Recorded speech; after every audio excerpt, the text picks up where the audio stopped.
Hi, happy Wednesday. This is Jim Norris, your host today, and I'm very fortunate to have a very multifaceted person today, Paul Novotny. We've talked before, and it's hard to even know where to start because I went through your LinkedIn today and just made a list of what you do, and it's daunting, to say the least. Um, I just want to go back to the beginning of in your life. When did you first get interested in music and then audio after that? How old were you? Well, I started piano lessons at the age of 5, and like most young people, by the age of 10, was completely done with that. But by 11, I actually started going back to the piano myself because I became very fascinated with the sound that the piano was making. And I would say that that was the first sort of real self-motivation that I found, and within 2 years, I began playing the bass, and I was working as a professional musician by the age of about 14 in my hometown of Peterborough. While all of my friends were washing dishes in restaurants, I was out doing gigs and making pretty good money on the weekends. So that's really where it all started. But I've always been addicted to music and sound, and that addiction really began at the age of at the age of 11. Going back to when you were 14, were you playing jazz in those days?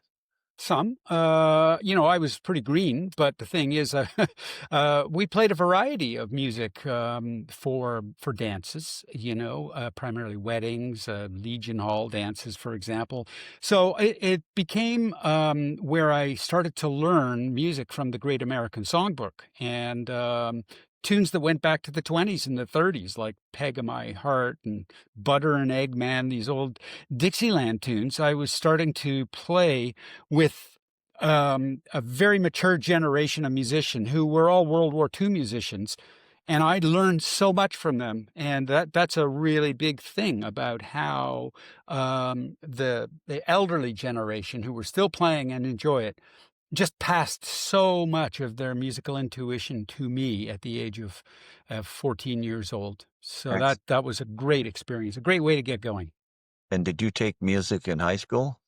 Yeah, yeah, I played trombone in the, junior concert band, I played bass and string bass in the jazz band, I played, upright bass in the senior concert band, so yeah, music was everything for me in high school, and I had a tremendous music teacher, I had 2 tremendous music teachers in high school, actually, from grade 9 to 10, a guy by the name of Peter Ford, and then from grade 11 to 12, a guy by the name of Royce Williamson, and both of these guys inspired me, and they both were graduates of North Texas State University. So we were really blessed to have great teachers. And then that led me to go to Humber College and begin studying music there for 2 years. And after 2 years, I did not complete. It was a diploma program, but the industry was calling me, and that's where my real education on the professionally started. Where I joined the Brian Brown Trio at the age of 19 years old and learned from a master of melody. And Brian Brown is somebody who gets overlooked, but he studied with Oscar Peterson, and in 1974 he won the Canadian Songwriter of the Year award for his song "Morning, Noon, and Nighttime," which sold a lot of copies, and he was with Capitol Records. So that's really the beginning, and there I really started to learn jazz and get very familiar with the Great American Songbook and assemble the canon in my mind and learn it from playing 6 nights a week. Wow. And do you play electric bass as well? Lots. Yes, I play and I love playing electric bass. It was really my primary gateway to music. Love to play funk, love to play R&B, Wow. but upright bass, playing jazz is kinda how I've become known, and, so I've operated as a session player in Toronto and played in all sorts of ensembles, as an upright bassist. Many of your listeners might be aware of the video game Cuphead. Well, I was one of the bass players on that recording project, which is a platinum award-winning video game, and so playing is still central in my life as I go through all these other endeavors. Excellent. And the common wisdom is that there's a very, limited market for jazz. Obviously, you've there's an old joke, how do you make $1,000,000 playing jazz? Start with 2,000,000. I mean, that's an old joke, but obviously you've proven that wrong. You and the people you work with have proven that wrong, that there is a market. I think Toronto especially, is probably one of the jazz capitals of the world. We have an amazing community of players in Toronto in all genres, but we have a very strong jazz community. And I want to be really clear that jazz has never like been the sole sort of source of putting income into the bank account. Yeah, I had to diversify. For years, I operated as a screen media composer, and I paid the bills and put the kids through school, paid for the house, basically by writing music for television, commercials, advertising, et cetera, and had some good franchises that I worked with, like the CBC The National, CBC George Stroumboulopoulos, The Hour, CBC News Now, variety of other shows. But I also learn to do a lot of post-production over the years because even that became hit and miss, if you know what I mean, especially as technology started to change the world with moving from live playing to MIDI in the 90s, and then music libraries and the abundance of pre-recorded music. So all of a sudden, about 2005, 2007, I really saw a change in the industry, and I really saw that several of the clients that I was actually writing music for, I realized that I could make more stable income from them if I was doing their audio post because they just treat you differently in audio post. And so I did that for 15 years, and I learned to mix in 5.1, at least 15 years of mixing in 5.1 surround sound for for television and film, and that is has been a fantastic sort of bed for me to arrive at the current place I'm at in life, which is now, keen interest in three-dimensional spatial audio and 3D music with Dolby Atmos. And that has been the source of my research for the last 5 years, very deep research into spatial 3D music composition theory, spatiotemporal orchestration, and the building of a very small scale but large scope Dolby Atmos studio that broke all of the Dolby rules with regards to the kind of spaces that emerging creators and independent creators need to have. And the aggregate sort of response curve of my room, which I'm sitting in, you kind of see a bit of a side or a view from the behind.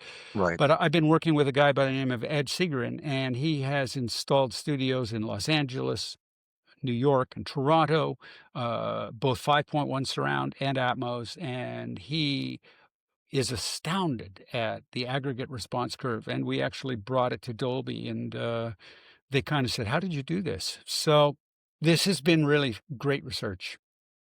So, speaking of research, in your spare time along the way, you managed to get a master's degree, and you're working on your PhD. Where are you at with your PhD? Because obviously it takes a long time and a lot of work.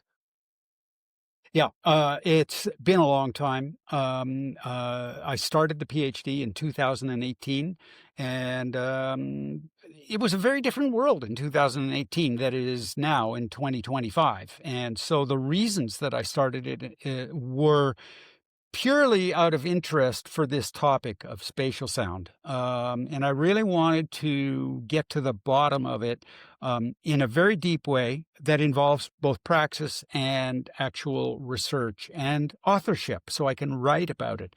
So you ask where I'm at? Well, I'm at the very, very last stage. I will be defending my research on the 25th of September at 5:30 p.m. I have an astounding a committee Rob Bowman, a fantastic musicologist, Grammy award-winning musicologist, Dr. Denny Martin, who studied with George Massenburg and taught alongside of George Massenburg and Richard King at McGill for 10 years, who is he's an excellent educator, researcher, practitioner in spatial sound. And Al Henderson is on my committee as a composer. So I have a really solid committee, and I'll be going to the Society for Music Production Research conference, leaving next Tuesday, September 9th, to present my an overview of 5 years of research on this topic. And also, I have been invited to speak on. I'm going to call it an eco panel because in music production, we oftentimes don't think about the decisions we make when we purchase and build and conduct our daily work with regards to the environment. And no matter the time we're at right now, geopolitically speaking, whether or not you're a denier or a believer in climate change, forest fires have been a bit of a problem recently in Canada and elsewhere around the world, and flooding, et cetera, et cetera. So we are on this panel going to study ways that we can come up with practical things that independent, emerging creators can do in their music production practice. We're going to be dealing with touring, but also there's a manufacturing element to it too. And I was explaining to you that I had a tour of the Bryston factory here in Ontario, Dwight, Ontario, Right. just last week. And I was astounded at the environmental considerations that they have taken in the manufacturing of their amps and speakers. This is a very big topic. Yeah, that's incredible. So when did you first set up the Atmos studio? How long ago was that? Well, I began the research in 2020 and started really looking thoroughly at the Dolby guidelines as to what was going to be possible. And believe me, when I looked at that, I thought, well, forget it. I don't have the physical space to be able to do this in. So I had to look elsewhere to find possibilities for how I could break the rules with reliability. And I did find an awful lot of answers by reading books by Floyd Toole and many others. And I realized that, yes, this can work. And even having discussions with a guy like Michael Noonan, who has spent many, many years sitting in mobile broadcast trucks, like Dome Productions, et cetera, in 5.1 broadcast rooms, and now they're Atmos rooms. I can say without a doubt that building a really reliable and precise Atmos room is absolutely possible, and it can be done economically in a space. I only have a 2-meter ceiling height, and there's no problem with the angle of the height dimension, no problem with the achieving the Dolby power. But the name of my studio, I call it specifically a hyper near field tiny studio. So the hyper near field refers to the fact that I am a single operator and the speakers are specifically 1.2 meters from my ears. Very close, almost like a large set of headphones. So it's hyper near field, which means that you don't need as much power to get to Dolby levels because the speakers are closer to you. But it also means that when we analyze the room, rather than having an aggregate of 3 or 4 microphones across a very wide sweet spot, we use one microphone. So it's not only hyper near field, but it becomes hyper tuned because the results from that calibration microphone are not averaged across 3 microphones across a 6-foot wide or a 9-foot wide sweet spot.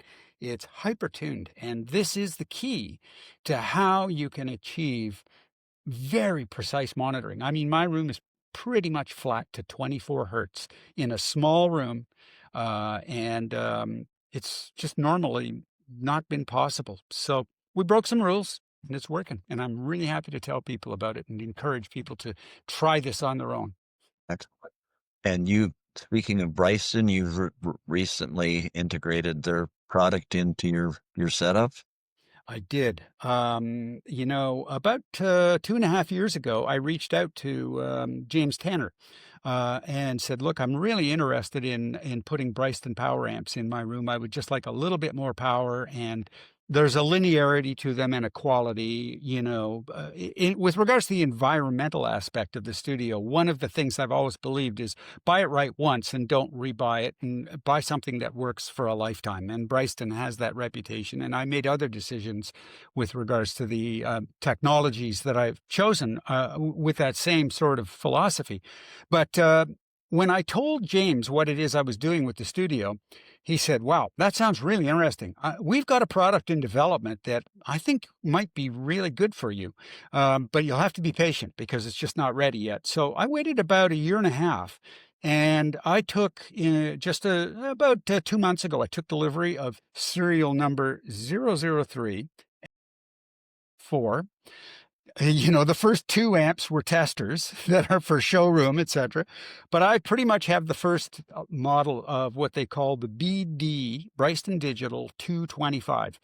It's one 3-inch chassis that has 6 channels of Bryston power in it, Class D. And this amp runs cool. It is powerful, 225 watts a channel. It sips electricity. And so between the two of them, I'm pushing close to about 3,000 watts within a 6-foot sphere, if you will, or speaker gamut, 12 speaker gamut. Those two amps are driving my studio beautifully. And I'm just such a proponent of this amplifier. I think for Atmos creators, this is our answer. I really like passive speakers in an Atmos room because an Atmos room needs to be cool. So you don't run air conditioning, in the middle of February, if possible. That's a real, waste of energy. So if you can get a cool running Class D amp that is very precise and linear, and these amps really do sound great. There's a big argument out there between Class A, B, and Class D, but the current crop of Class D amps, I think, is bettering Class A, Class B. It's more precise, really powerful, and when you have passive speakers in your studio, it runs cool. And you can make changes to speakers if you want. And I just like the idea of not having a power amplifier in a speaker body. And even though there are great speakers that do it that way, this is part of my philosophy. I think it's better for the environment. And what I can do is when I'm working in stereo for a day, I shut one of the amps off. So I'm a huge proponent of don't have a piece of equipment on if you're not working with it. Keep your your energy footprint as low as possible.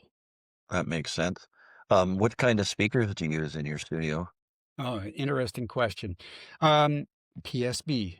I really wanted to stick with Canadian brands, so the Bryston amps work beautifully with these PSBs. And I befriended Paul Barton. PSB is a company that basically was formed, I guess in the 70s, but Dr. Floyd Toole, who is from Moncton, we have a strong Canadian presence with regards to manufacturing for audio. And Dr. Floyd Toole, who is world renowned, went on to run Harman for years.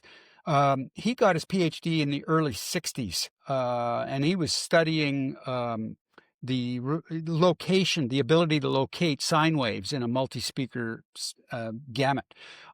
So when he finished his PhD, came back to Canada, he got the job as the chair for the NRC in Ottawa, and he and Paul Barton together developed Canada's first anechoic chamber at the NRC in Ottawa. And that is where PSB speakers actually were birthed. So as Paul tells it, Floyd did the actual science of the measuring in the anechoic chamber at the NRC, but Paul was responsible for engineering the speaker to be able to come up with the results that the science said should happen.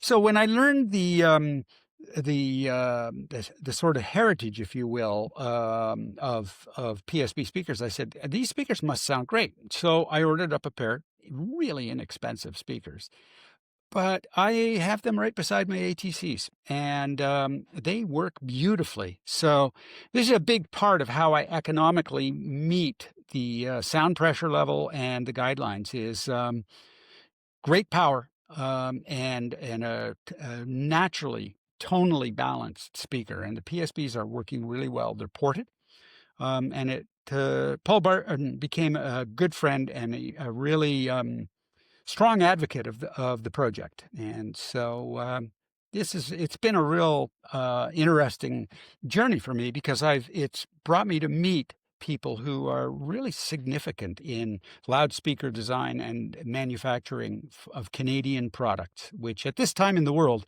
I think we're all feeling a bit patriotic about our manufacturing sector. For sure, for sure. So in your spare time, which is kind of a crazy thing to say, you run a record company. So maybe just a couple of minutes what that's about. Sure.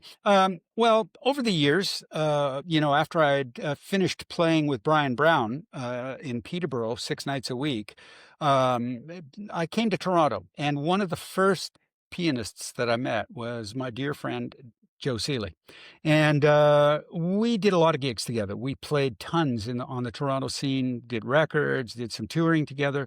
But by about 1988, we were really enjoying the music we were making. We were playing a lot. And I said to him, we should record a record. And so we did. And no label would pick it up. It was just a jazz duo, piano, bass, et cetera, et cetera. And so we said, well, we got to start our own record label. So we did. And we went on to, over the 90s, release and release and release. But we had a good string of awards. In 1994, I produced our first duo record that we entered into Juno's, Dual Vision, which won a Juno nomination. It was recorded at Inception Sound with Chad Urshik. Then in 1995, I went on to produce Carol Welsman's first record, which as well won a Juno nomination.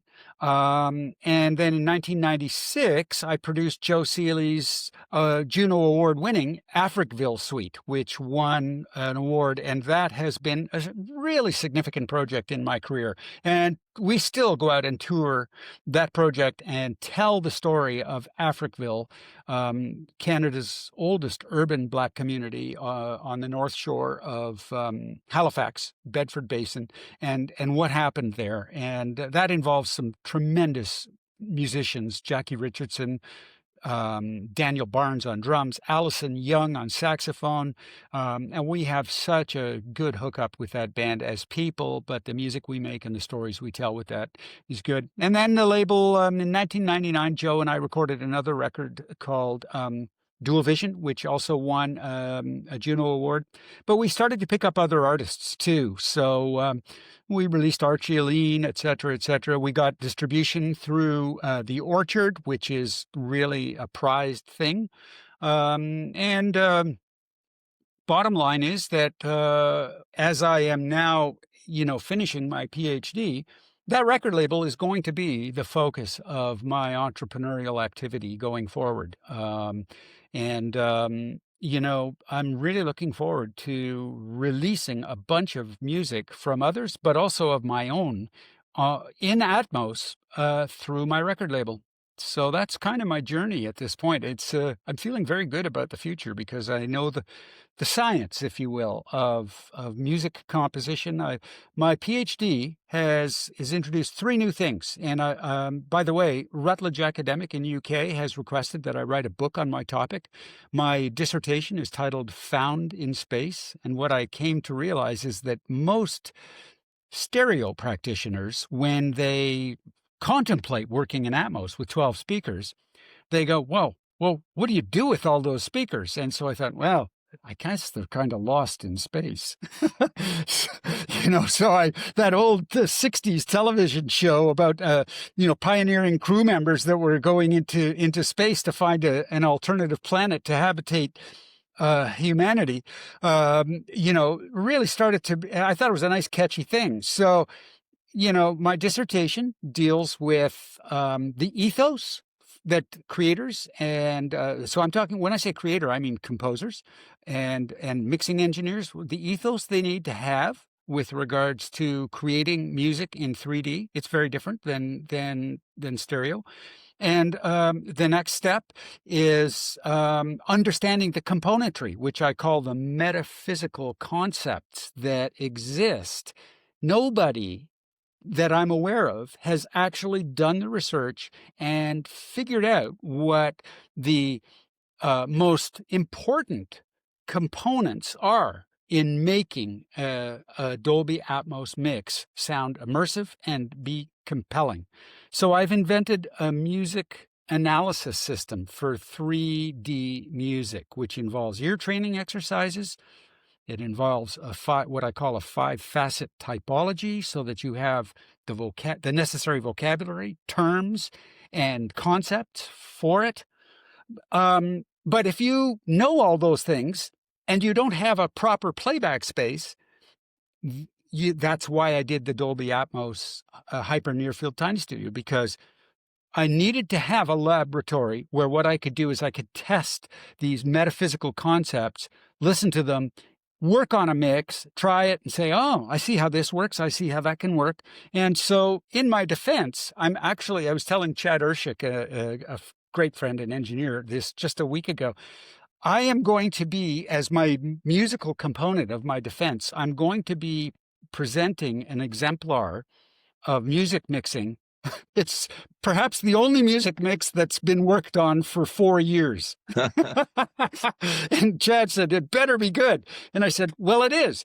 But literally what I tried to do was involve an example of most every component that I have in my metaphysical spider sheet. It's a chart that actually is the arrival point of the research. I wanted to try and musically express these concepts in this piece. And so I was just actually printing the last section of the mix today, and I'm going to be uploading it for my SMPR presentation, but it'll also be my a big component of my defense on September 26th. Excellent. So, an obvious question, and I've asked you this before, how do you manage your time with all of these activities and diversified activities as well? They all require different skills and mindset and then keep peace with your family as well. So how do you do that? That's a really important question, and I'm glad you asked it. But at the end of the day, I have been blessed with a tremendous wife who herself is an artist as well.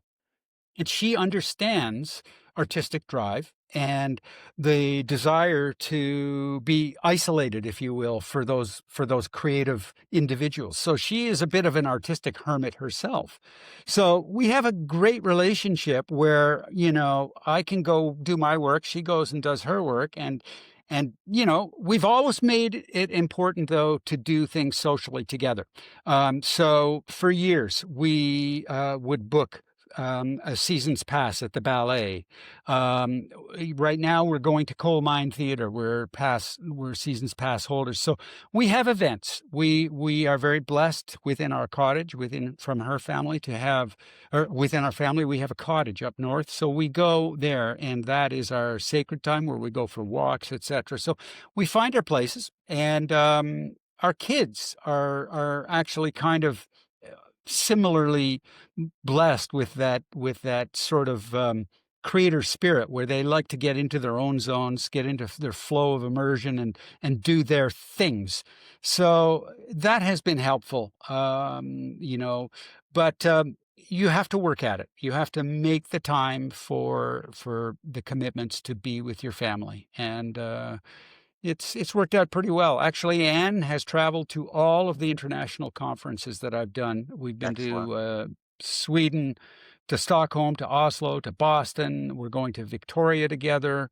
And so she's gotten to know many of the people in these academic communities too. And she's been wonderfully accepted. And It's very stimulating company to be in the room with a bunch of, research nerds that are all, PhD university professors, and we all have the same passion, which is music and sound. That's great. Well, Paul, I want to thank you for your time today. It's illuminating as usual just to talk to you and inspiring. And I'm looking forward to whatever might be next in your life. And thanks a lot, and we'll see you again. Always a pleasure, Jim. Thanks for whatever it is that you do. I know exactly whatever it is because I'm involved in it, and we need people like you too. Great. Thank you. All right.